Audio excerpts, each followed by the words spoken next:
Friends, Indian നേവിയുടെ പുതിയൊരു recruitment notification വന്നിട്ടുണ്ട്. Permanent വേക്കൻസിയാണ്. ഇതിലേക്ക് നിങ്ങൾക്ക് അപേക്ഷ നൽകാനുള്ള ക്വാളിഫിക്കേഷൻ എന്ന് പറയുന്നത് ജസ്റ്റ് +2 ആണ്. അപ്പോൾ +2 നിങ്ങൾ ഫൈനൽ ഇയറിൽ എക്സാം എഴുതിക്കൊണ്ടിരിക്കുന്നവർക്കും ഇതിലേക്ക് അപ്ലൈ ചെയ്യാം. അതായത് സെക്കൻഡ് ഇയർ ആയിട്ടുള്ള ഉദ്യോഗാർത്ഥികൾക്കും ഇതിലേക്ക് അപ്ലൈ ചെയ്യാവുന്നതാണ്.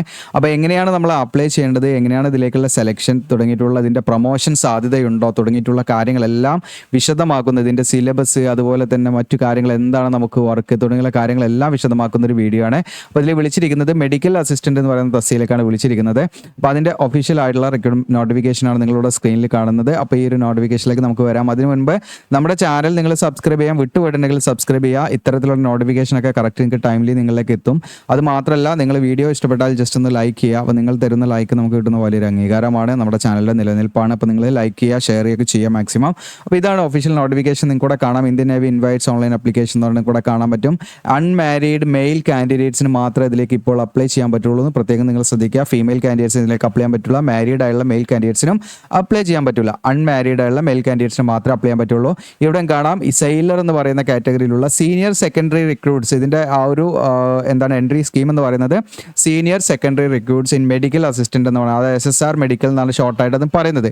അത് 2/2025ലേക്കും 2/2026 രണ്ട് ബാച്ചിലേക്കാണ് വിളിച്ചിരിക്കുന്നത്. ഓക്കെ, അപ്പോൾ ഒരു നോട്ടിഫിക്കേഷനിൽ തന്നെ 2 ബാച്ചിലേക്കായിട്ടാണ് അതിൻ്റെ കാര്യങ്ങളൊക്കെ ഞാൻ പറയാം. അപ്പോൾ ഇതിൻ്റെ എഡ്യൂക്കേഷൻ ക്വാളിഫിക്കേഷൻ തന്നെ നമുക്ക് ആദ്യം നോക്കാം. നിങ്ങൾക്ക് കൂടെ കാണാം +2 എക്സാമിനേഷൻ. നിങ്ങൾക്ക് ഈ പറയുന്ന ഫിസിക്സ്, കെമിസ്ട്രി, ബയോളജി ഈ കോമ്പിനേഷനിൽ നിങ്ങൾ PCB എന്ന് പറയുന്ന ഈ ഒരു കോമ്പിനേഷനിൽ നമ്മൾ +2 സയൻസ് എടുത്ത് പഠിച്ചിരിക്കണം. അതിൽ ഫിസിക്സ് ഉണ്ടായിരിക്കണം, അതിൽ കെമിസ്ട്രി ഉണ്ടായിരിക്കണം, അതിൽ ബയോളജി ഉണ്ടായിരിക്കണം. ഈ 3 സബ്ജക്റ്റും നിങ്ങൾ +2 ലെവലിൽ നിങ്ങൾ പഠിച്ചിട്ടുണ്ടെങ്കിൽ മാത്രമേ നിങ്ങൾക്ക് ഇതിലേക്ക് അപ്ലൈ ചെയ്യാൻ പറ്റുള്ളൂ. ഒരു പക്ഷേ നമ്മൾ എലിജിബിൾ അല്ലെങ്കിലും നിങ്ങളുടെ കൂട്ടുകാരുണ്ടായിരിക്കാം, ആ കൂട്ടുകാരിലേക്ക് നിങ്ങൾ ഷെയർ ചെയ്ത് കൊടുക്കുക. ഇങ്ങനെ എടുത്ത് പഠിച്ചവർക്ക് നല്ലൊരു സ്കീമാണ്. അപ്പോൾ നിങ്ങൾ ഫിസിക്സ്, കെമിസ്ട്രി, ബയോളജി എന്നുള്ള കോമ്പിനേഷനിൽ സയൻസ് എടുത്ത് പഠിച്ചവർക്ക് ഇതിലേക്ക് അപ്ലൈ ചെയ്യാം.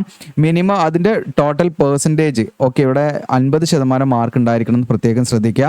അപ്പോൾ ഈ ഫിസിക്സ്, കെമിസ്ട്രി, ബയോളജി ഇതെല്ലാം കൂടെ കൂട്ടി അതിൻ്റെ ടോട്ടൽ പെർസെൻറ്റേജ് 50%. അതോടൊപ്പം തന്നെ നിങ്ങൾക്കൂടെ കാണാം ഈ ഓരോ സബ്ജക്റ്റിലും 40% മാർക്ക് ഉണ്ടായിരിക്കണം. ഓക്കെ, ഫിസിക്സിൽ 40% ഉണ്ടായിരിക്കണം, കെമിസ്ട്രിയിൽ 40 ഉണ്ടായിരിക്കണം, ബയോളജിയിൽ 40 ഉണ്ടായിരിക്കണം. അങ്ങനെയുള്ള ഓരോ സബ്ജക്റ്റിലും മിനിമം 40% മാർക്ക് ഉണ്ടായിരിക്കണം.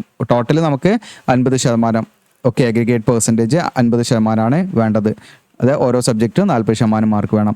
ഇനി ഇവിടെ പ്രത്യേകമായിട്ട് പറയുന്നത് കണ്ടോ, നിങ്ങൾക്ക് +2 നിങ്ങൾ ബോർഡ് എക്സാം നിങ്ങൾ എഴുതിയ ഉദ്യോഗാർത്ഥികളാണെങ്കിൽ ഇപ്പോൾ നടന്നുകൊണ്ടിരിക്കുന്നുണ്ടല്ലോ, 2024-25 എക്സാം നടന്നുകൊണ്ടിരിക്കുന്നുണ്ടല്ലോ. അപ്പോൾ അത് നിങ്ങൾ എഴുതിയ ഉദ്യോഗാർത്ഥികളാണെങ്കിൽ അങ്ങനെയുള്ളവർക്ക് റിസൾട്ട് വന്നോളണമെന്നില്ല. അങ്ങനെയുള്ള ഉദ്യോഗാർത്ഥികൾക്കും ഈ പറയുന്ന നോട്ടിഫിക്കേഷൻ പ്രകാരം നിങ്ങൾക്ക് ഇതിലേക്ക് അപ്ലൈ ചെയ്യാവുന്നതാണെന്ന് പ്രത്യേകം ശ്രദ്ധിക്കുക.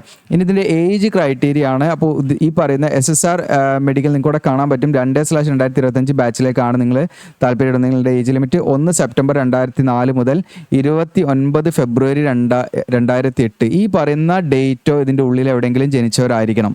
ഓക്കെ, നിങ്ങളുടെ ഡേറ്റ് ഓഫ് ബർത്ത് നോക്കുക. 1 സെപ്റ്റംബർ 2004 അതിന് ഇങ്ങോട്ടുള്ളതോ അതല്ലെങ്കിൽ അപ് ടു നിങ്ങൾക്ക് 29 ഫെബ്രുവരി 2008 എന്ന് പറയുന്ന ഈ ഡേറ്റിൻ്റെ ഉള്ളിലോ ഉള്ളതാണോ നോക്കുക. അങ്ങനെയുള്ളവർക്ക് ഇതിലേക്ക് എലിജിബിലിറ്റി ഉള്ളതെന്ന് പ്രത്യേകം ശ്രദ്ധിക്കുക. മറ്റേ ഏജ് റിലാക്സേഷനോ കാര്യങ്ങളൊന്നും ഉണ്ടാവില്ല. ഇനി SSR മെഡിക്കൽ 2026 ബാച്ചിലേക്കാണെങ്കിൽ നിങ്ങൾക്ക് 1 ജൂലൈ 2005 ചെറിയ വ്യത്യാസം വരുന്നുണ്ട്. 1 ജൂലൈ 2005 ടു 31 ഡിസംബർ 2008 എന്ന് പറയുന്നതാണ് ഇതിൻ്റെ ഉള്ളിൽ. ഈ ഡേറ്റ് ഉൾപ്പെടെയാണ് കേട്ടോ. ഈ ഡേറ്റിലോ ഇതിൻ്റെ ഉള്ളിലോ നിങ്ങളുടെ ഡേറ്റ് ഓഫ് ബർത്ത് വരുന്നുണ്ടോ നോക്കുക. അപ്പോൾ അതിൻ്റെ ഒരു ഏജ് ആയിട്ട് തന്നെ നിങ്ങൾക്ക് അറിയണമെന്നുണ്ടെങ്കിൽ ഞാൻ പറഞ്ഞുതരാം. നിങ്ങൾക്ക് ഇവിടെ കാണാം അതിൻ്റെ ഏജ് എന്ന് പറയുന്നത് 17 മുതൽ 21 വയസ്സാണ് കേട്ടോ. ഓക്കെ, മിനിമം 17 പൂർത്തിയായിരിക്കണം, 21 കഴിയാനും പാടില്ല. അപ്പോൾ ഇത്തരം റിക്രൂട്ട്മെൻറ്റ് എന്നൊക്കെ പറഞ്ഞാൽ നമുക്ക് ജീവിതത്തിൽ വളരെ കുറഞ്ഞ അപേക്ഷകളെ സമർപ്പിക്കാൻ കഴിയും. കാരണം ഏജ് ലിമിറ്റ് എന്ന് പറയുന്നത് വളരെ ക്രൂഷ്യലാണ്. അതുകൊണ്ട് തന്നെ നിങ്ങളുടെ കൂട്ടുകാരങ്ങേണ്ട മാക്സിമം അവർക്ക് ഷെയർ ചെയ്ത് കൊടുക്കുക, അവസരം നഷ്ടപ്പെടുത്തണ്ട. ഇനി അതുപോലെ അലവൻസ് കാര്യങ്ങളൊക്കെയാണ് നമ്മൾ നോക്കുന്നത്. ഇതിൽ നമ്മൾ സെലക്ട് ആയി കഴിഞ്ഞാൽ നിങ്ങൾക്ക് ട്രെയിനിങ് ഉണ്ടായിരിക്കും. ആ ട്രെയിനിങ് ടൈമിൽ നിങ്ങൾക്ക് 14,000 രൂപയാണ് പെർ മന്ത് നിങ്ങൾക്ക് സ്റ്റൈപ്പൻഡ് ആയിട്ട് കിട്ടുക. ആ ട്രെയിനിങ് ഏകദേശം 1 വർഷം അല്ലെങ്കിൽ 1.5 വർഷം അങ്ങനെയാണ് ഇതിൻ്റെ വരുന്നത്. കറക്റ്റ് ഞാൻ നോക്കിയിട്ടില്ല. ട്രെയിനിങ് നമുക്കിതിൽ പറയുന്നുണ്ടോ നോക്കട്ടെ. ഇതിൽ പറയുന്നില്ല. ഓക്കെ, ട്രെയിനിങ്ങിൻ്റെ ഡ്യൂറേഷൻ ഉണ്ട് ഏകദേശം. ഓക്കെ, 1 ഇയർ ആണെന്നാണ് എനിക്ക് തോന്നുന്നത് കേട്ടോ, എൻ്റെ ഓർമ്മ ശരിയാണെങ്കിൽ. ഓക്കെ, അപ്പോൾ ആ ടൈമിൽ നമുക്ക് 14,600 രൂപ നമുക്ക് ആ സമയത്ത് നമുക്ക് ലഭിക്കും ട്രെയിനിങ് പീരീഡിൽ സ്റ്റൈപ്പൻഡ് ആയിട്ട്. പിന്നെ നിങ്ങൾക്ക് മറ്റു അലവൻസും കാര്യങ്ങളൊക്കെ ഇതിൽ സെലക്ട് ആയി കിട്ടും. അതായത് സക്സസ്ഫുള്ളി നിങ്ങൾ ട്രെയിനിങ് പീരീഡ് കംപ്ലീറ്റ് ചെയ്ത് കഴിഞ്ഞാൽ, നിങ്ങൾക്കിവിടെ കാണാം ഇനീഷ്യൽ ട്രെയിനിങ് പീരീഡ് നിങ്ങൾ കംപ്ലീറ്റ് ചെയ്ത് കഴിഞ്ഞാൽ നിങ്ങൾക്ക് നിങ്ങളെ പേ ലെവൽ 3ലേക്കാണ് പ്ലേസ് ചെയ്യുക. നിങ്ങൾക്കിവിടെ കാണാൻ പറ്റും. ജസ്റ്റ് മായ്ക്കാം, അതിൻ്റെ മുകളിൽ വരച്ചു വെച്ചു. ഓക്കെ, ഇവിടെ കാണാം 21,700 മുതൽ 69,100 വരെ ഈ സ്കെയിലായിരിക്കും നമ്മൾ പ്ലേസ് ചെയ്യുക. ഓക്കെ, അപ്പോൾ ട്രെയിനിങ് നിങ്ങൾ പ്രോപ്പറായിട്ട് ചെയ്താൽ നിങ്ങൾ ഇതിൽ സെലക്ട് ആയി, വേറെ പ്രശ്നങ്ങളൊന്നുമില്ല. നമുക്ക് ട്രെയിനിങ് എന്ന് പറഞ്ഞാൽ നമുക്ക് ആ ഒരു എന്താണ് ഈ ഫീൽഡുമായി ബന്ധപ്പെട്ടും ഒക്കെ ഉള്ള കാര്യങ്ങളാണ്. അപ്പോൾ അതിൽ നമ്മൾ നല്ല രീതിയിൽ നമ്മൾ എന്ത് ചെയ്താൽ മതി, നമ്മൾ പെർഫോം ചെയ്താൽ മതി. അതായത് സാധാരണ നമുക്ക് തരുന്ന ആ ഒരു കാര്യങ്ങളൊക്കെ നമ്മൾ പ്രോപ്പറായിട്ട് ചെയ്യാന്നുള്ളൂ. അതല്ലാതെ അതിൽ നിന്ന് നമ്മൾ ഒഴിവാക്കാനുള്ള പോസിബിലിറ്റി വളരെ കുറവാണ്. അതുകൊണ്ട് പ്രോപ്പറായിട്ട് ചെയ്താൽ മതി. അപ്പോൾ നമുക്ക് എക്സാം ഉണ്ട്, അതാണ് നിങ്ങൾ ക്ലിയർ ചെയ്യേണ്ടത്. അപ്പോൾ അതിൽ നമുക്ക് 21,700 മുതൽ 69,100 നമ്മൾ പെർമനൻ്റ് ആയിട്ട് നമ്മൾ പ്ലേസ് ചെയ്യും. അപ്പോൾ ഈ പറയുന്ന ഇനീഷ്യൽ ട്രെയിനിങ് നിങ്ങൾക്ക് ഉണ്ടാകുന്ന സമയത്ത് 14,600 ആണ് നിങ്ങൾക്ക് പെർ മന്ത് സ്റ്റൈപ്പൻഡ് ആയിട്ടാണ് ലഭിക്കുക. പിന്നെ നിങ്ങൾക്ക് DA മറ്റു പറയുന്ന MSP എന്നൊക്കെ പറഞ്ഞിട്ട് കുറച്ച് അലവൻസും കാര്യങ്ങൾ എക്സ്ട്രാ ഉണ്ടാവും. പിന്നെ പ്രൊമോഷൻ സാധ്യതയുണ്ട് ഈ പോസ്റ്റ് എന്നുള്ളതാണ് മറ്റൊരു കാര്യം. നിങ്ങൾക്ക് ഇവിടെ കാണാം ഈ പറയുന്ന മാസ്റ്റർ ചീഫ് പെറ്റി ഓഫീസർ എന്ന് പറയുന്ന പേ ലെവൽ 8 വരെ നിങ്ങൾക്ക് എന്ത് ചെയ്യാൻ കയറി പോകാം. അതിൻ്റെ പേ ലെവൽ 8ൻ്റെ സ്കെയിലുണ്ട്. നിങ്ങൾക്കൂടെ 47,600 മുതൽ 1,51,000, അതായത് നിങ്ങൾക്ക് 1 ലക്ഷത്തിന് മുകളിൽ മന്ത്ലി സാലറി വാങ്ങാവുന്ന പോസ്റ്റുള്ള ഈ പറയുന്ന ചീഫ് പെറ്റി ഓഫീസർ 1 എന്ന് പറയുന്ന അതിലേക്ക് നിങ്ങൾക്ക് എന്ത് ചെയ്യാൻ കയറാൻ പറ്റും എന്നുള്ളതാണ്. നിങ്ങളുടെ എക്സ്പീരിയൻസും നിങ്ങളുടെ പെർഫോമൻസും അങ്ങനെയുള്ള എക്സാമൊക്കെ എഴുതി അങ്ങനെ കയറിപ്പോവാം. ഓക്കെ, അത് നോൺ കമ്മീഷൻഡ് ആണ്. ഇനി കമ്മീഷൻഡ് പ്രൊമോഷൻ വേറെയും ഉണ്ടാകും. നിങ്ങൾ നല്ല രീതിയിൽ വളരെ നല്ല രീതിയിൽ പെർഫോം ചെയ്യുകയാണെങ്കിൽ ഓക്കെ, നിശ്ചയമായുള്ള എക്സാമിനേഷനൊക്കെ ക്വാളിഫൈ ചെയ്യുകയാണെങ്കിൽ, ഇൻ്റർവ്യൂ ഒക്കെ ക്വാളിഫൈ ചെയ്യുകയാണെങ്കിൽ സെലക്ഷൻ ബോർഡിൻ്റെ ഓക്കെ അതിലൊക്കെ നിങ്ങൾക്ക് എന്ത് ചെയ്യാം, ഈ പറയുന്ന കമ്മീഷൻഡ് ഓഫീസറായിട്ടും നല്ല ലെവലിലേക്ക് നിങ്ങൾക്ക് കയറി പോകാൻ പറ്റുന്ന ഒരു സാധ്യതയും എക്സ്ട്രാ ഇത് തരുന്നുണ്ട് എന്നുള്ളത് നിങ്ങൾ മനസ്സിലാക്കാം. ഇനി അടുത്തത് നമുക്ക് സെലക്ഷൻ പ്രോസസ്സാണ്. ഇതിലേക്കുള്ള സെലക്ഷൻ പ്രോസസ്സ് എന്ന് പറയുന്നത് ഈ പറയുന്ന ഇന്ത്യൻ നേവി എൻട്രൻസ് ടെസ്റ്റ് എന്ന് പറയുന്ന ഒരു എക്സാമാണ്. SSR മെഡിക്കൽ 2025-ൻ്റെയും 2026 ഒരൊറ്റ കോമൺ ടെസ്റ്റായിട്ടാണ് സ്റ്റേജ് 1 വരുന്നത്. അതിൽ ഈ പറയുന്ന ഷോർട്ട് ലിസ്റ്റ് ചെയ്യപ്പെടും. അത് ഷോർട്ട് ലിസ്റ്റ് ചെയ്യപ്പെടുന്നത് രണ്ട് ലിസ്റ്റ് തന്നെ ആയിരിക്കും, സെപ്പറേറ്റ് ലിസ്റ്റ് ആയിട്ടാണ് ഉണ്ടായിരിക്കുക. ഓക്കെ, അപ്പോൾ അത് ഇവിടെ പ്രത്യേകമായിട്ട് പറയുന്നത് സെപ്പറേറ്റ് ഷോർട്ട് ലിസ്റ്റ് ആയിരിക്കും ഉണ്ടായിരിക്കുക. അപ്പോൾ സ്റ്റേജ് 1 നിങ്ങൾക്ക് ഇവിടെ കാണാം, നമുക്കിതിൽ 2 സ്റ്റേജ് വരുന്നുണ്ട്. സ്റ്റേജ് 1 ഈ പറയുന്ന ഇന്ത്യൻ നേവി എൻട്രൻസ് ടെസ്റ്റിൻ്റെ ഷെഡ്യൂൾ കാര്യങ്ങൾ ഇതിൽ കൊടുത്തിട്ടുണ്ട്. അത് നമുക്ക് ഓൺലൈൻ അപ്ലിക്കേഷൻ ഡേറ്റ് ആണ് 29 മാർച്ച് മുതൽ 10 ഏപ്രിൽ വരെയാണ്. പിന്നെ നിങ്ങൾക്ക് എന്തെങ്കിലും തെറ്റുകൾ വന്നു പോയിട്ടുണ്ടെങ്കിൽ കറക്റ്റ് ചെയ്യാണ് 14 to 16 ഏപ്രിൽ വരെ സമയം തരുന്നുണ്ട്. പിന്നെ എക്സാം നടക്കുന്നത് മെയ് 25-ലായിരിക്കും. അപ്പോൾ ഇതിനൊക്കെ അനുസരിച്ച് നിങ്ങൾ എന്ത് ചെയ്യണം, പ്രിപ്പയർ ചെയ്യണം. ഇതിന് റിസൾട്ട് പബ്ലിഷ് ചെയ്യുന്നത് സ്റ്റേജ് 1 മെയ് 25-നായിരിക്കും. അപ്പോൾ സ്റ്റേജ് 1 നിങ്ങൾ ക്വാളിഫൈ ചെയ്ത് കഴിഞ്ഞാലാണ് പിന്നെ സ്റ്റേജ് 2 വരുന്നത്. സ്റ്റേജ് 2 അതിൻ്റെ ഡേറ്റ് കൂടെ കൊടുത്തിട്ടുണ്ട്. അതിൻ്റെ കോൾ ലെറ്റർ ഇഷ്യൂ ചെയ്യുന്നത് ജൂൺ 25 എക്സാം നടക്കുന്നത് ജൂലൈ 25 ദെൻ അതിൻ്റെ ഇൻഡക്ഷൻ ട്രെയിനിങ് ചിൽക്കയിൽ വെച്ചിട്ടാണ്, അത് സെപ്റ്റംബർ 25 ഇനി അത് സ്റ്റേജ് 2 ഈ പറയുന്ന 2/2025 ബാച്ച് ആണെങ്കിൽ, ഇനി 2/2026 ബാച്ച് ആണെങ്കിൽ ഷോർട്ട് ലിസ്റ്റ് ചെയ്യപ്പെടുന്നത് കോൾ ലെറ്റർ വരുന്നതും മാർച്ച് 26 പിന്നെ നിങ്ങൾക്ക് ഇവിടെ കാണാം.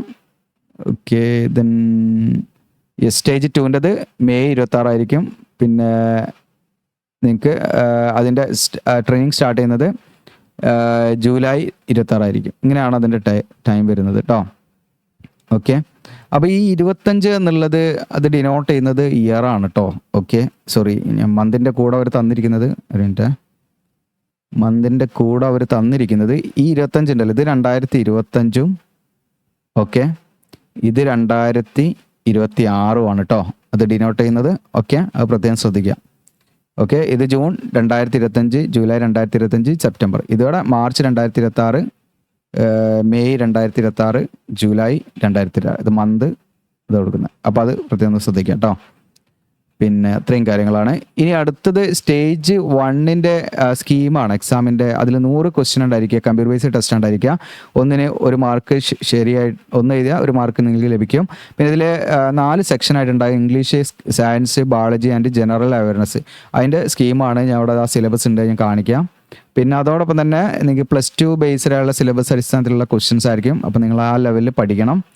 പിന്നെ അതോടൊപ്പം തന്നെ ഇനിയിപ്പം ഇതിലേക്ക് എക്സാം നടത്താൻ എന്തെങ്കിലും ബുദ്ധിമുട്ടുകൾ, അതായത് എന്തെങ്കിലും ഈ പറയുന്ന അടിയന്തരമായുള്ള എന്തെങ്കിലും ഇഷ്യൂസൊക്കെ വന്നു കഴിഞ്ഞാൽ ഇതിലേക്ക് സെലക്ഷൻ എന്ന് പറഞ്ഞാൽ നിങ്ങളുടെ +2 അല്ലെങ്കിൽ 10th മാർക്കൊക്കെ അടിസ്ഥാനത്തിൽ ഡയറക്റ്റ് ആയിട്ട് എന്ത് ചെയ്യും, ഇതിൽ സ്റ്റേജ് 1 എക്സാം ഇല്ലാതെ ഡയറക്റ്റ് ആയിട്ട് ഇതിലേക്ക് അവരെന്ത് ചെയ്യും, ഷോർട്ട് ലിസ്റ്റ് ചെയ്യപ്പെടും. അപ്പോൾ സ്റ്റേജ് 1 എന്ന് പറയുന്ന എക്സാം ഈ പറയുന്ന നമ്മുടെ കൂടെ കാണാൻ പറ്റും INET 2025 നടത്താൻ പറ്റിയിട്ടില്ലെങ്കിൽ അതെന്ത് ചെയ്യും, ഡയറക്റ്റ് ആയിട്ട് അവർ നമ്മുടെ 10ാം ക്ലാസ് അല്ലെങ്കിൽ +2 മാർക്ക് അടിസ്ഥാനത്തിൽ ഷോർട്ട് ലിസ്റ്റ് തയ്യാറാക്കുന്ന കാര്യം പറയുന്നുണ്ട് കേട്ടോ. അത് നടത്താൻ പറ്റാതെ കാരണം എന്തെങ്കിലും രാജ്യത്ത് എന്തെങ്കിലും ഈ പറയുന്ന പാൻഡമിക്കോ അങ്ങനെ എന്തെങ്കിലും അസുഖങ്ങളോ അല്ലെങ്കിൽ അങ്ങനെ പറയുന്ന എന്തെങ്കിലും അടിയന്തരമായിട്ടുള്ള കാര്യങ്ങളൊക്കെ വരികയാണെങ്കിൽ അങ്ങനെ നടത്താൻ പറ്റില്ല. അപ്പോൾ അങ്ങനെയുള്ള സമയത്ത് ആ ഒരു ടൈം കഴിയാൻ പാടില്ലല്ലോ, കാരണം ഇതിലൊക്കെ ഏജ് ലിമിറ്റ് ഒരു ഇതൊക്കെ വരുന്നുണ്ട്. അപ്പോൾ അതൊക്കെ ആ സമയത്ത് അവരെന്ത് ചെയ്യും, ഡയറക്റ്റ് ആയിട്ട് ഒരു ഷോർട്ട് ലിസ്റ്റ് തയ്യാറാക്കാൻ വേണ്ടി നമ്മുടെ മാർക്ക് ഉപയോഗിച്ച് ചെയ്യാനുള്ള ആ ഒരു അവകാശം അവർക്ക് ഉണ്ടെന്നുള്ളതാണ് ഇവിടെ പറയുന്നത്. ഇനി എക്സാമിനേഷൻ ഫീ ആണ്. എക്സാമിനേഷൻ ഫീ 580 രൂപ പ്ലസ് 18% GST ഉണ്ടായിരിക്കും. ഇതിലേക്ക് നിങ്ങൾക്ക് അപ്ലൈ ചെയ്യാൻ കേട്ടോ ഓൺലൈനായിട്ട്. അത് നമുക്ക് ഓൺലൈനായിട്ട് തന്നെ ഫീ അടയ്ക്കാൻ പറ്റും. ഇനി അടുത്തത് മറ്റു കാര്യങ്ങളിലേക്ക് നോക്കാം. സ്റ്റേജ് 2 ആണ് അടുത്തത്. സ്റ്റേജ് 1 നിങ്ങൾ ക്ലിയർ ചെയ്താൽ സ്റ്റേജ് 2 നിങ്ങൾക്ക് ഫിസിക്കൽ ഫിറ്റ്നസ് ടെസ്റ്റും റിട്ടൺ എക്സാമിനേഷനും മറ്റ് മെഡിക്കൽ ടെസ്റ്റ് കാര്യങ്ങളൊക്കെ ഉണ്ടായിരിക്കുക. അപ്പോൾ സ്റ്റേജ് 1 നമ്മൾ ക്വാളിഫൈ ചെയ്താൽ മാത്രമേ സ്റ്റേജ് 2ലേക്ക് നമുക്ക് അപ്പിയർ ചെയ്യാൻ പറ്റുള്ളൂ. പിന്നെ NCC അതുപോലെ സ്പോൺസേഡ് കാൻഡിഡേറ്റ്സ് ഉണ്ട്. സ്പോൺസേഡ് കാൻഡിഡേറ്റ്സ് എന്നാൽ ഈ പറയുന്ന മറ്റു ഡിപ്പാർട്ട്മെൻറ്റിലായിട്ട് അങ്ങനെയൊക്കെ വരുന്നതാണ്. ഇത് നമ്മൾ NCC സർട്ടിഫിക്കറ്റ് ഉള്ളവർക്കും ഈ പറയുന്ന സ്റ്റേജ് 1 ഉണ്ടാവില്ല, അവർക്ക് ഡയറക്റ്റ് സ്റ്റേജ് 2ലേക്ക് എൻട്രി കിട്ടും കേട്ടോ. അപ്പോൾ NCC സർട്ടിഫിക്കറ്റ് ഒക്കെ ഉള്ളവർ എന്ത് ചെയ്യണം എന്ന് വെച്ചാൽ തീർച്ചയായിട്ടും നിങ്ങളുടെ ഒറിജിനൽ സർട്ടിഫിക്കറ്റ് നിങ്ങൾ എന്ത് ചെയ്യണം, സ്കാൻ ചെയ്ത് ഓൺലൈൻ അപ്ലൈ ചെയ്യുന്ന സമയത്ത് നിങ്ങൾ എന്ത് ചെയ്യണം, അതിൽ അപ്ലോഡ് ചെയ്യണം. അത് പ്രത്യേകം ശ്രദ്ധിക്കുക. ഇല്ല പിന്നെ നമ്മൾ അതിൽ എലിജിബിൾ ആവില്ല, കാരണം നമുക്ക് ആ ഒരു റിലാക്സേഷൻ കിട്ടില്ല കേട്ടോ.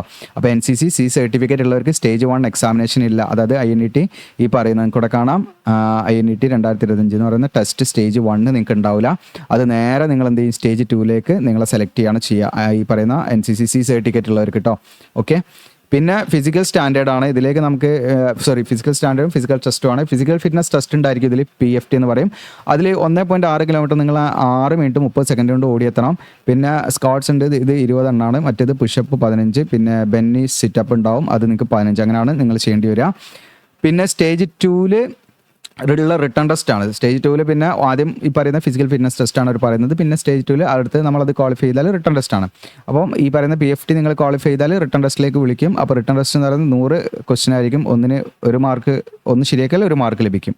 അതിൽ ഈ പറഞ്ഞ സെയിം സ്കീം ഏരിയ തന്നെയാണ്, English, science, biology and general. ഇതിൻ്റെ സ്കീമും കാണിക്കാം. +2 സിലബസ് എഴുതിട്ടാണ് ഈ എക്സാം വരുന്നത്. ഇനി ഈ സ്റ്റേജ് 2 കഴിഞ്ഞാൽ പിന്നെ മെഡിക്കൽ നമ്മൾ ഫിറ്റ് ഓർ അൺഫിറ്റ്, പിന്നെ പ്രൊഫഷണൽ സെലക്ട് ലിസ്റ്റ് വരും. ഓക്കെ. പിന്നെ ഇത്രയും അങ്ങനെ നമ്മൾ ഫൈനലി ഇതിൽ സെലക്ട് ആവുന്നതാണ്. പിന്നെ ഇതിൽ നിങ്ങൾക്ക് മിനിമം ഹൈറ്റ് വേണം, 150 സെൻറ്റിമീറ്റർ ആണ് മിനിമം ഹൈറ്റ് വേണ്ടത്, അതിൽ കുറയാൻ പാടില്ല. പിന്നെ വിഷ്വൽ സ്റ്റാൻഡേർഡ് നിങ്ങൾക്ക് അൺകറക്റ്റഡ് വിഷൻ എന്ന് പറഞ്ഞാൽ നമ്മൾ സാധാ എന്താണ് കണ്ണടയോ ലെൻസോ ഒന്നും ഉപയോഗിക്കാതെ നമുക്ക് ഉള്ള ആ ഒരു വിഷൻ, അതായത് നമ്മളത് കറക്റ്റ് ചെയ്തില്ല, നമുക്ക് വിഷൻ കുറവുണ്ട് പക്ഷെ നമ്മളത് കറക്റ്റ് ചെയ്തില്ല. അപ്പോൾ അങ്ങനെയുള്ളതിൽ നിങ്ങൾക്ക് നിങ്ങളുടെ ഒരു കണ്ണ് എന്താണ് 6/12 മറ്റൊരു കണ്ണ് 6/12 എന്ന് പറയുന്ന ലെവലിൽ വരെ ഉണ്ടെങ്കിൽ മാക്സിമം അതാണ് അനുവദിക്കുന്നത്. അതിൻ്റെ മുകളിലേക്ക് പിന്നെ പോകാൻ പാടില്ല, അതിന് താഴോട്ട് വരാം. അപ്പോൾ ആ ലെവലിലുള്ളവർക്ക് വരെ ഇതിലേക്ക് അപ്ലൈ ചെയ്യാം. ഇനി നിങ്ങൾ കണ്ണടയും മറ്റു ലെൻസൊക്കെ വെച്ച കറക്റ്റഡ് വിഷൻ നിങ്ങൾക്ക് 6/6ഉം 6/6ഉം ഉള്ള അങ്ങനെയാണെങ്കിലും ഇതിലേക്ക് എന്താണ് നിങ്ങൾ ഫിറ്റ് ആണെന്നുള്ളത് മനസ്സിലാക്കാം. ഇനി ഇതിൻ്റെ ട്രെയിനിങ് ആണ്. ട്രെയിനിങ് എന്ന് പറയുന്നത് നിങ്ങൾക്കിവിടെ കാണാം, 2025 ബാച്ച് ആണെങ്കിൽ അത് സെപ്റ്റംബർ 2025ലും, അത് നമ്മുടെ INS ചിൽക്കയിൽ വെച്ചിട്ടാണ് കേട്ടോ നടക്കുക. ഓക്കെ. 2026 ബാച്ച് ആണെങ്കിൽ 2026 ബാച്ചിലേക്കാണെങ്കിൽ അത് ജൂലൈ 2026 വെച്ചിട്ടും ആയിരിക്കും. ഇത് രണ്ടും നടക്കുന്നത് INS ചിൽക്കയിൽ വെച്ചിട്ടായിരിക്കും, പ്രത്യേകം ശ്രദ്ധിക്കുക. ഇനി ഇനീഷ്യൽ എൻഗേജ്മെൻ്റ് എന്ന് പറയുന്നത് ഇവിടെ നിങ്ങൾക്ക് 20 വർഷമാണ് കേട്ടോ അതിൻ്റെ ഒരു സർവീസ് പീരീഡ് പറയുന്നത്. നമ്മൾ പിന്നെ അതിന് നമ്മുടെ പെർഫോമൻസിനും ഇതിനൊക്കെ അനുസരിച്ച് വീണ്ടും അത് എക്സ്റ്റെൻഡ് ചെയ്യാവുന്ന പോസ്റ്റുകളാണ്, നമുക്ക് പ്രൊമോഷൻ കിട്ടാം, അങ്ങനെ കയറി പോകാമെന്ന് ഞാൻ പറഞ്ഞു. പിന്നെ അതോടൊപ്പം തന്നെ നമ്മൾ ഓൺലൈൻ ഫില്ല് ചെയ്യുന്ന സമയത്ത് നമ്മുടെ ഡോക്യുമെൻറ്റ്സ് ഒക്കെ എന്ത് ചെയ്യണം, ഒറിജിനൽ തന്നെ നമ്മൾ സ്കാൻ ചെയ്തിട്ട്, ഫോട്ടോ കോപ്പി എന്നല്ല ഒറിജിനൽ തന്നെ സ്കാൻ ചെയ്ത് നമ്മൾ അപ്ലോഡ് ചെയ്യണം. അതിൽ നിങ്ങളുടെ qualification certificate, mark sheet, domicile certificate, NCC certificate ഉള്ളവരാണെങ്കിൽ അങ്ങനെയുള്ള സർട്ടിഫിക്കറ്റ് ഒക്കെ അതിൽ അപ്ലോഡ് ചെയ്യണം കേട്ടോ. ഓക്കെ. ഇനി എങ്ങനെയാണ് അപ്ലൈ ചെയ്യേണ്ടത് വെച്ചാൽ ഓൺലൈനായിട്ടാണ്. മാർച്ച് 29 മുതലാണ് ഇതിൻ്റെ ഓപ്പണിംഗ് ലിങ്ക് ഓപ്പൺ ആകുക, എങ്ങനെയാണെന്നുള്ളത് കാണിക്കാം. ദെൻ 10 ഏപ്രിൽ വരെ നിങ്ങൾക്ക് അപ്ലൈ ചെയ്യാം. ഇനി ഇതിലേക്ക് ഫോട്ടോഗ്രാഫ് അപ്ലോഡ് ചെയ്യുമ്പോൾ പ്രത്യേകം ശ്രദ്ധിക്കേണ്ട കാര്യങ്ങളുണ്ട്. പാസ്പോർട്ട് സൈസ് റീസെൻറ്റ് കളർ ഫോട്ടോഗ്രാഫാണ് നിങ്ങൾക്ക് കാണാം, ടേക്കൺ നോട്ട് ബിഫോർ മാർച്ച് 25 എന്ന് പ്രത്യേകം പറയുന്നുണ്ട്. അതായത് മാർച്ച് 25 മുൻപ് എടുത്ത ഫോട്ടോ പറ്റില്ല. മാർച്ച് 25 എന്ന് പറയുന്നത് ഡേറ്റിനോ അതിന് ശേഷമോ എടുത്ത ഫോട്ടോ, അതായത് നിങ്ങൾ അപ്ലൈ ചെയ്യുന്നതിൻ്റെ 1-2-3 ദിവസം മുന്നേ എടുത്ത ഫോട്ടോ ആയിരിക്കണം എന്ന് ചുരുക്കി പറഞ്ഞാൽ. നമ്മുടെ അപ്ലിക്കേഷൻ സ്റ്റാർട്ട് ചെയ്യുന്നതിൻ്റെ 2 ദിവസം മുൻപ് എടുത്ത ഫോട്ടോ ആയിരിക്കണം. അവിടെ നിന്ന് ഇങ്ങോട്ട് പറ്റും, പക്ഷേ മാർച്ച് 24 പറ്റൂല, 23 പറ്റൂല, അങ്ങോട്ട് പറ്റൂല. അത് പ്രത്യേകം നിങ്ങൾ ശ്രദ്ധിക്കുക. ഇതൊന്ന് ക്ലിയർ ചെയ്യട്ടെ. ഓക്കെ. ഇവിടെ കാണാം, ഇവിടെ പോയി. യെസ്, ഇവിടെ കാണാം നിങ്ങൾക്ക് March 25 എന്ന് പറയുന്ന ഡേറ്റിനോ അതിന് മുൻപോ എടുത്ത് പറ്റൂല, ആ ഡേറ്റിന് ശേഷം March 26 പറ്റും, 27 പറ്റും, 28 ആണ് നിങ്ങളുടെ ഏതായാലും പറ്റും. അപ്പോൾ അതായിരിക്കണം പ്രത്യേകം ശ്രദ്ധിക്കുക. അത് നിങ്ങൾ ഫോട്ടോഗ്രാഫിൽ എന്ത് ചെയ്യണം എന്ന് വെച്ചാൽ എടുക്കേണ്ട രീതി ഞാൻ പറഞ്ഞുതരാം. നിങ്ങൾ എന്താണ് സ്റ്റുഡിയോയിൽ പോയിട്ട് ഒരു സ്ലേറ്റ്, ഒരു ബ്ലാക്ക് സ്ലേറ്റ് നിങ്ങളുടെ ചെസ്റ്റിൻ്റെ ലെവലിൽ, ഓക്കെ, ഇതിപ്പോൾ നമ്മൾ പാസ്പോർട്ട് ഫോട്ടോഗ്രാഫാണെന്ന് വിചാരിക്കാം. ഓക്കെ, ഇപ്പം ഞാൻ മൗസ് വെച്ചിട്ടാട്ടോ വരയ്ക്കുന്നത്, അതിൻ്റെതായുള്ള പ്രശ്നമുണ്ടാവും. നമ്മുടെ ഓക്കെ ചെസ്റ്റ് ലെവൽ ഇവിടെയാണ്. ഈ ലെവലിൽ നമ്മൾ എന്ത് ചെയ്യും, ഒരു ബ്ലാക്ക് സ്ലേറ്റ് നമ്മൾ പിടിക്കാം. ഓക്കെ, ഒരു ബ്ലാക്ക് സ്ലേറ്റ് നമ്മൾ എന്ത് ചെയ്യണം, ഈ ലെവലിൽ പിടിക്കണം. ചെസ്റ്റിൻ്റെ ലെവലിൽ ഇവിടെ ഈ ലെവലിൽ നമ്മൾ ബ്ലാക്ക് സ്ലേറ്റ് പിടിച്ചിട്ട് അതിൽ നമ്മൾ എന്ത് ചെയ്യണം എന്ന് വെച്ചാൽ ഇവിടെ വ്യക്തമായിട്ട് കൊടുത്തിട്ടുണ്ട് ക്യാപിറ്റൽ ലെറ്ററിൽ, ഓക്കെ, നിങ്ങളുടെ പേര് എഴുതണം. ക്യാപിറ്റൽ ലെറ്ററിൽ നിങ്ങളുടെ പേര് എഴുതണം. അതിനുശേഷം നിങ്ങൾ എന്ത് ചെയ്യണം, ഒരു മിനിറ്റ്, ക്യാപിറ്റൽ ലെറ്ററിൽ നിങ്ങളുടെ പേര് എഴുതണം. ഓക്കെ, ക്യാപിറ്റൽ ലെറ്ററിൽ നിങ്ങളുടെ പേര് ഇവിടെ എഴുതണം. ഓക്കെ, അതിനുശേഷം അതിൻ്റെ അടിയിൽ നിങ്ങൾ എന്ത് ചെയ്യുക, ഫോട്ടോ എടുത്ത ഡേറ്റ്, ഓക്കെ, എന്നാണോ നിങ്ങൾ ഫോട്ടോ എടുത്തത് ആ ഡേറ്റ് നിങ്ങൾ എന്ത് ചെയ്യണം, അവിടെ എഴുതണം. ഓക്കെ, ഇതിൻ്റെ മുകളിലേക്ക് എഴുതാൻ പറ്റുന്നില്ല, അങ്ങനെ. ഓക്കെ, ഇവിടെ ഫോട്ടോ എടുത്ത ഡേറ്റ് എന്നാണെന്ന് വെച്ചാൽ അതിൻ്റെ അടിയിൽ നിങ്ങൾ ഫോട്ടോ എടുത്ത ഡേറ്റും വൈറ്റ് ചോക്ക് കൊണ്ട്, ബ്ലാക്ക് സ്ലേറ്റിൽ വൈറ്റ് ചോക്ക് കൊണ്ട് നിങ്ങൾ എന്ത് ചെയ്യണം, എഴുതണമെന്ന് പ്രത്യേകമായിട്ട് പറയുന്നുണ്ട് കേട്ടോ. ബ്ലാക്ക് സ്ലേറ്റ് എന്ന് ഇവിടെ മെൻഷൻ ചെയ്യുന്നുണ്ട്. ഓക്കെ, ആ ചെസ്റ്റിൻ്റെ ഫ്രണ്ടിൽ വെച്ചിട്ട് നിങ്ങൾ എന്താണ് ഫോട്ടോഗ്രാഫ് എടുത്ത ഡേറ്റും നിങ്ങളുടെ പേരും എന്താണ് ക്യാപിറ്റൽ ലെറ്ററിലായിരിക്കണം പേര് എഴുതേണ്ടതെന്ന് പ്രത്യേകം ശ്രദ്ധിക്കുക. വൈറ്റ് ചോക്ക് കൊണ്ട് എഴുതണം. ഓക്കെ, അപ്പോൾ ഡേറ്റ് ഓഫ് ഫോട്ടോഗ്രാഫ് ടേക്ക് എന്നുള്ളത് നിങ്ങൾ ഫോട്ടോ എടുത്ത ഡേറ്റ് ആണ്. ഇനി ഡേറ്റ് ഓഫ് ബർത്ത് ഒന്നും അറിയാതെ കൊടുത്തു പോകരുത്, നിങ്ങൾ ഫോട്ടോ എടുത്ത ഡേറ്റ് ആണ് കൊടുക്കേണ്ടത്. അപ്പം ഫോട്ടോ എടുത്ത ഡേറ്റ് എന്ന് പറയുന്നത് നിങ്ങൾ പ്രത്യേകം ശ്രദ്ധിക്കണം. കണ്ടോ, March 25 എന്ന് പറയുന്ന ഡേറ്റിൻ്റെ അപ്പുറത്തേക്ക് പോകാൻ പാടില്ല. അപ്പുറത്തേന്ന് പറഞ്ഞാൽ March 24 ആകാൻ പാടില്ല, March 23 ആകാൻ പാടില്ല. March 25, 26, 27, 25 എടുക്കണ്ട. ഓക്കെ, 26 മുതൽ എടുത്താൽ മതി. 26, 27, 28, 29 അങ്ങനെ തുടങ്ങിയിട്ട് ഏപ്രിലുകളിലൊക്കെ നിങ്ങൾക്ക് എടുക്കാം നിങ്ങൾ അപ്ലൈ ചെയ്യുന്നതിൻ്റെ. ഇനി അതോടൊപ്പം തന്നെ വേറൊരു സംഭവം പാടുണ്ട്, നിങ്ങൾക്ക് ലൈവ് ഫോട്ടോഗ്രാഫ്. അത് നമ്മൾ അപ്ലൈ ചെയ്യുന്ന ഡേറ്റ് നോക്കണം കേട്ടോ. നിങ്ങൾ അതിനനുസരിച്ച് ലോജിക്ക് ഉപയോഗിച്ചിട്ട് വേണം ഫോട്ടോയിൽ ഡേറ്റ് ഇടാൻ. ഓക്കെ, ഇനി ഇവിടെ ലൈവ് ഫോട്ടോഗ്രാഫും പാടെ നമ്മൾ എക്സ്ട്രാ എടുക്കണം. അതായത് ഒന്ന് നമ്മൾ പാസ്പോർട്ട് സൈസ് ഫോട്ടോഗ്രാഫ് ഈ രീതിയിലാക്കി അപ്ലോഡ് ചെയ്യണം. അത് കൂടാതെ നമ്മുടെ മൊബൈലാണെങ്കിൽ മൊബൈലിൻ്റെ ഫ്രണ്ട് ക്യാം യൂസ് ചെയ്തിട്ട് നിങ്ങൾക്ക് ലൈവായിട്ട് തന്നെ ഒരു ഫോട്ടോ ക്യാപ്ചർ ചെയ്യണം. അത് ബ്ലറൊന്നും ആകാതെ ബാക്ക്ഗ്രൗണ്ടൊക്കെ നീറ്റ് ആയിരിക്കണം എന്ന് പ്രത്യേകം ശ്രദ്ധിക്കാം. ഓക്കെ, ലാസ്റ്റ് ഡേറ്റ് അപ്ലൈ ചെയ്യേണ്ടത് April 10 ആണെന്നുള്ളതും ശ്രദ്ധിക്കാം. ഇത്രയാണ് നോട്ടിഫിക്കേഷൻ റിലേറ്റഡ് ആയിട്ടുള്ള കാര്യങ്ങൾ. ഇനി ഈ ഒരു ജോബിൻ്റെ നിങ്ങൾക്കൂടെ കാണാം, ഇപ്പം ഞാൻ എടുത്തിരിക്കുന്ന SSR മെഡിക്കൽ അസിസ്റ്റൻ്റ് എന്ന് പറയുന്ന പോസ്റ്റിനെ കുറിച്ചിട്ടാണ്.